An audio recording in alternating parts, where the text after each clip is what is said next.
फिलहाल तो ये पता ही नहीं कि वो लाश विदिता जी की थी या नहीं, या फिर दिल्ली में जो लड़की मिली है वो विदिता जी हो सकती है या नहीं। पर हाँ पुष्कर जी, इस घटना ने विदिता जी की जिंदा होने की उम्मीद बढ़ा दी है। आप प्लीज हुकुम को इन्फॉर्म कर दीजिएगा।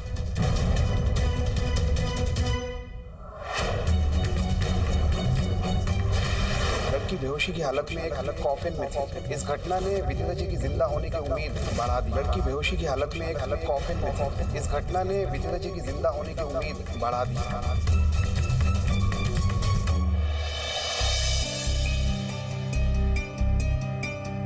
आंटी जी, सही कहते हैं लोग, सच हमेशा कड़वा होता है। मेरा सच जानने के बाद पता नहीं सारे लोग कैसा बर्ताव करेंगे, क्या सोचेंगे मेरे बारे में। हजारों सवाल खड़े हो जाएंगे और शायद जिनका जवाब मैं दे भी दूं तो भी कोई समझेगा नहीं। लड़की पूरी तरह से घायल कॉफिन में मिली, इसका मतलब विदिता जिंदा है।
उपवास के वजह से कमजोरी आ गई।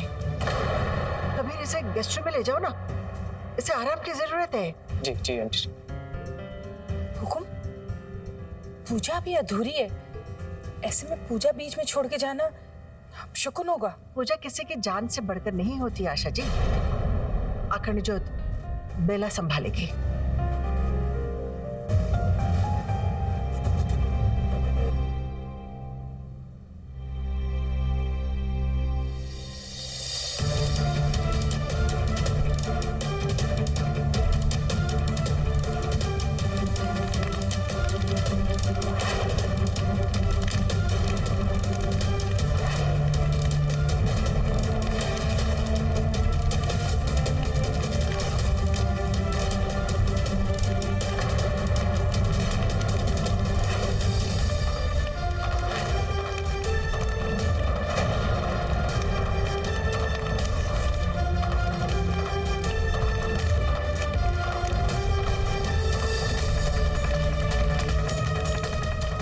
संभाल के बेटा।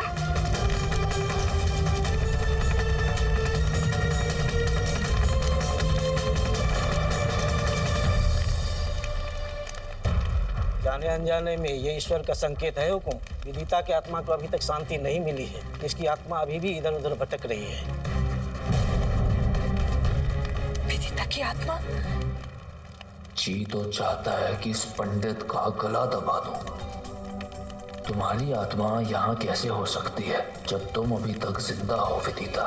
इस झूठी पूजा में शामिल होने की बजाय मुझे दिल्ली जाके सच का पता लगाना पड़ेगा। पुष्कर,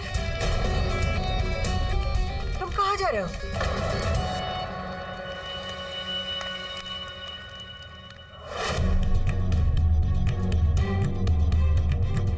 बैरी हो गया तुम? हाँ? या मुझे अपना दुश्मन समझती हो? तुमको बोला था ना कि ठीक है उपवास रखना है तो रख लेना, पर कुछ खा जरूर लेना। और तुमने जैसे कसम खा रखी है मेरी कोई भी बात नहीं माननी। और तुम क्या कोई राजपूत हो हाँ, जो कसम खा ली तो तोड़ नहीं सकती? हाँ, देख लिया ना कितना बड़ा पंगा हो गया है।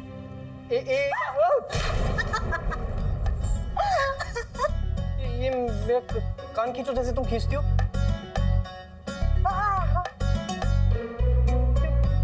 तुम तो एकदम फिट फाइन हो। वो नीचे क्या था फिर?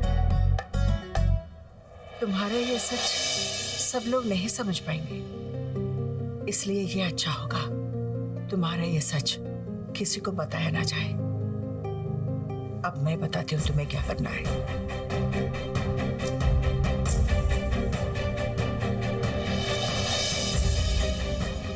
ओ तेरी, आंटी जी ने तुम्हें ये सब ड्रामा करने को कहा था? हाँ कबीर, आंटी जी ने मुझे इस धर्म संकट से बाहर निकाला है। पता नहीं, तुम्हें शायद अंदाजा भी नहीं होगा कि मुझे कितना अच्छा महसूस हो रहा है उन्हें सच बताकर। ऐसा लग रहा है जैसे जैसे कोई बोझ उतर गया हो मेरे सर से। वाहेगुरु जी दा खालसा, वाहेगुरु जी दी फतेह। चलो सही है, अब कम से कम आंटी जी के आगे तो हमें पति पत्नी बनने की एक्टिंग नहीं करनी पड़ेगी। पायल, तुम सुबह से वैसे ही भूखी हो, तुम एक काम करो, अपना व्रत तोड़ लो। मैं एक काम करता हूँ, तुम्हें पानी देता हूँ।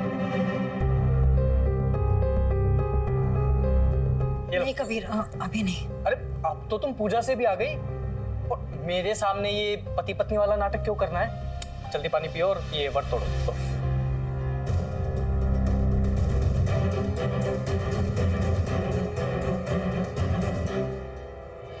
यहाँ विदिता के लिए पूजा चल रही है, तुम्हारे बिना पूजा संपन्न कैसे होगी? मॉम, मेरे एक NRI फ्रेंड का एक्सीडेंट हो गया दिल्ली में। वो स्पेशली मुझसे मिलने आ रहा था। इंडिया में उसके मेरे सिवा कोई नहीं है, मुझे उसके पास जाना पड़ेगा मॉम। लेकिन आपकी बात भी सही है मॉम, आप कहती हैं तो मैं पूजा खत्म करके चले जाता हूँ। नहीं बेटा, वो बात नहीं है, किसी के जिंदगी का सवाल है। तुम जाओ, मैं पूजा संभालूंगी। ऊपर वाला और विदिता जरूर ये बात को समझेंगे कि तुम एक अच्छी वजह के लिए पूजा छोड़ के जा रही हो। थैंक यू मॉम, आपसे ज्यादा मुझे कोई नहीं समझ सकता।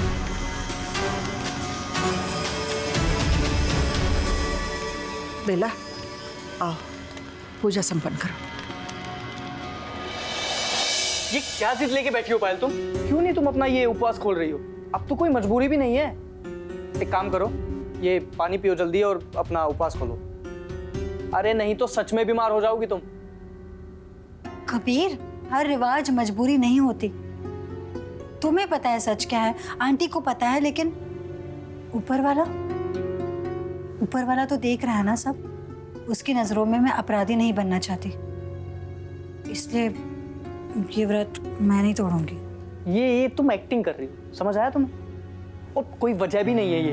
अब ये बच्चों वाली जिद छोड़ो, नहीं तो मैं तुम्हारे साथ बच्चा बन जाऊंगा और मैं तुम्हें ये पानी पिला दूंगा। क्या मतलब है तुम्हारा? मतलब ये है कि मैं तुम्हें जबरदस्ती पानी पिलाऊंगा। लो लो पानी पिला, पानी पाल।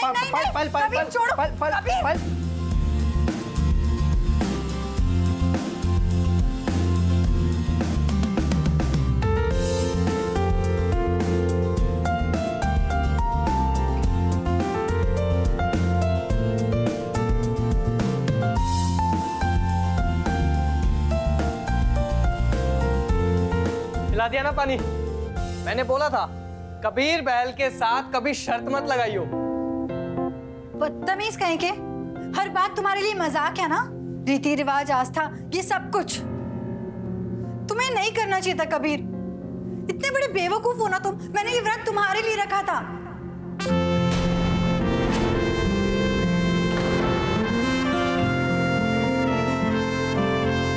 क्या मेरे लिए?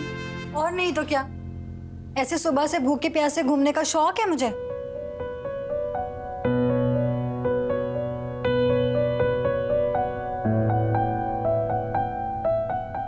हर बार तुमने अपनी जान दांव पे लगा के मेरी जान बचाई।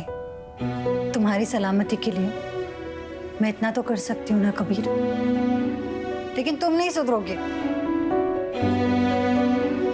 आज तक किसी ने मेरे लिए व्रत नहीं रखा, बल्कि किसी ने मेरे लिए ऐसा सोचा तक नहीं।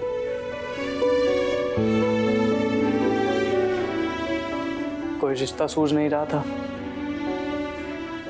तो मैंने तुम्हें अपना दोस्त बना लिया। पर तुम तो मेरे लिए भूखी प्यासी रही। एक दोस्त दूसरे दोस्त के लिए भला ऐसा कर सकता है?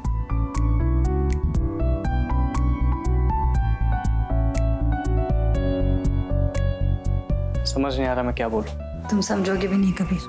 पायल, नियत सच्ची हो ना तो वाहिगुरु के यहाँ हाजिरी लगी जाती है। अब चलो, तुम्हारा उपवास टूट ही गया है तो मैं चाहता हूँ कि पहला निवाला मैं अपने हाथों से तुम्हें खिलाऊं। देखता हूँ यहाँ कुछ है या नहीं। हाँ, तू एक काम कर, बैठ बैठ बैठ, मैं अभी आया। हाँ।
पायल और कबीर का यहाँ आना, कॉफिन शॉप में जाना, वहाँ इंस्पेक्टर त्रिपाठी की इंफॉर्मेशन कि दिल्ली में एक घायल लड़की मिली है जिसकी डिटेल्स और डेट विदिता से मैच करती है।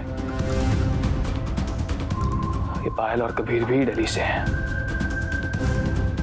नहीं, इतने सारे कोइंसिडेंसेस एक साथ नहीं हो सकते। मुझे सच्चाई जानने के लिए दिल्ली जाना पड़ेगा।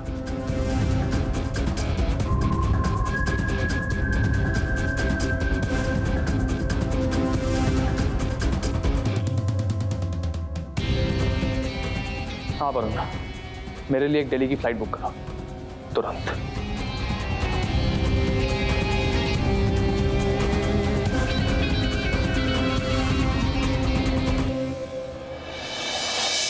करिए सासू वहां तुम घोड़े की के मेरा हंसी छिछोली छोड़ जमाई सा, दिमाग लगाने का टेम आ गया है। पहले वो खाते की गड़बड़ और फिर विदिता की फोटो से माला का गिरना। याद है ना पंडित जी ने क्या कहा था? विदिता की आत्मा को शांति को नहीं मिली, उसकी आत्मा अटली भटक रही है। किसी और को नहीं मालूम, पर विदिता तो जाने थी। उसके क्रियाक्रम में हम दोनों का भी हाथ था। अरे मैंने एक बात बता सासू माँ, तुमने बेला पसंद को नहीं के ना? मैंने हार्ट अटैक देने की व्यवस्था क्यों बनाती रहती है जब देखो? मारी लुगाई बेला मारे लिए सच्चे मन से करवा चौथ का व्रत रखती है, तो मने तो कौन ही कुछ होने वाला। रही बात अकाउंटेंट की, वो मैं संभाल लूंगा, डरती रहती है।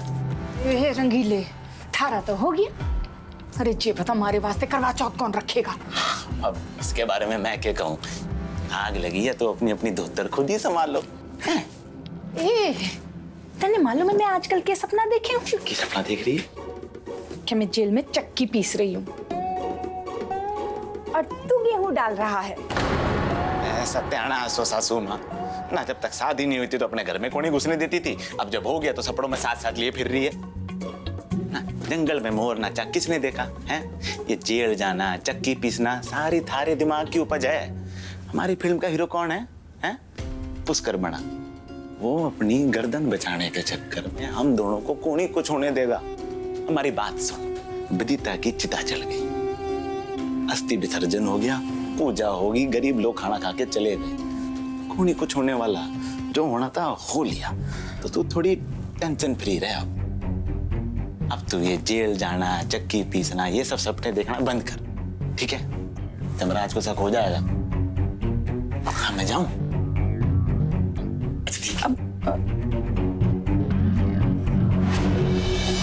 इकलौती उम्मीद थी वो कॉफिन, वो भी उस दुकान के साथ जल के राख हो गई। अब तो मेरा अतीत मुझसे कोसों दूर है। कुछ समझ में नहीं आ रहा क्या करूं।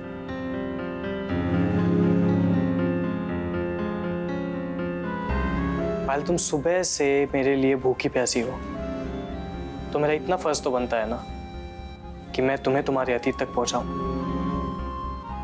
पर पता नहीं कितना वक्त लग जाएगा उसमें। कभी तुम्हारे पास ऐसी कोई जादू की छड़ी नहीं है जो बस ऐसे घुमाए और कोई रास्ता निकल आए? नहीं वो तो नहीं है, पर सोचने की बात ये है कि हम कब तक इस घर में मेहमान बने रहेंगे? हाँ, जब तक तुम अपने घर रुकना चाहो।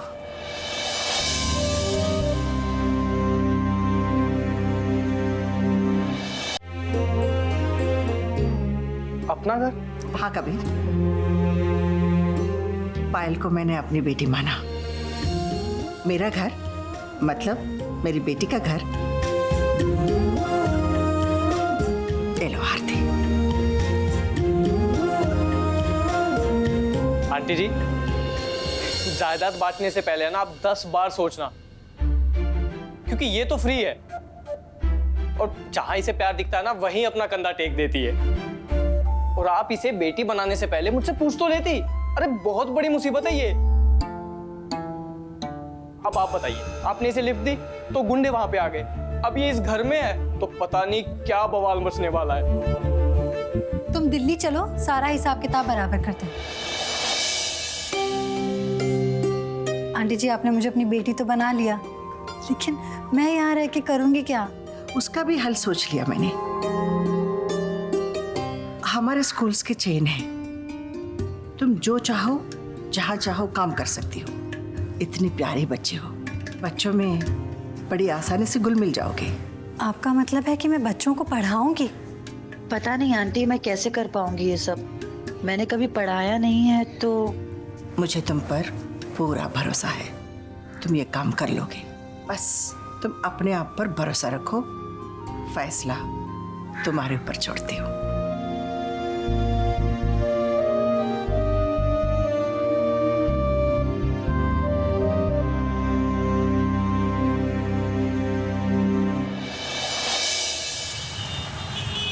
डॉक्टर मैडम, पिछले 2.5 महीने से अपनी छोरी को ढूंढ रहा हूँ मैं। पुलिस में रपट लिखाई, कुछ को नहीं पता चला। सारा राजस्थान छान मारा, कुछ को नहीं पता चला। ये भी जाके पुलिस से पता चला कि अठे दिल्ली में ताबूत में एक छोरी मिली थी। पूछते पूछते यहाँ आप तक आ गया। हाथ जोड़ता हूँ मैडम जी, हमारी मदद कर दो। आई एम सॉरी, मैं आपको नहीं जानती और मैं इस तरह किसी अजनबी को हमारे मरीज की इंफॉर्मेशन नहीं दे सकती। I am sorry. मैडम जी, रोज मजदूरी करने वाले लोग हैं। पिछले 2.5 महीने से मेहनत मजदूरी छोड़ के अपनी छोरी को ढूंढ रहा हूँ मैडम जी। हमारे को लगता है वो ताबूत में मिली छोरी हमारी छोरी है मैडम जी। आपके आगे हाथ जोड़ता हूँ मैडम जी, आप कहो तो आपके पाँव पड़ता हूँ मैडम जी। नहीं, आई एम सॉरी। इस मामले में आप पुलिस के पास जाइए, वो वेरीफाई करेंगे। डायरेक्टली मैं आपकी कोई मदद नहीं कर सकती। I am sorry. मैडम जी हमारी बात।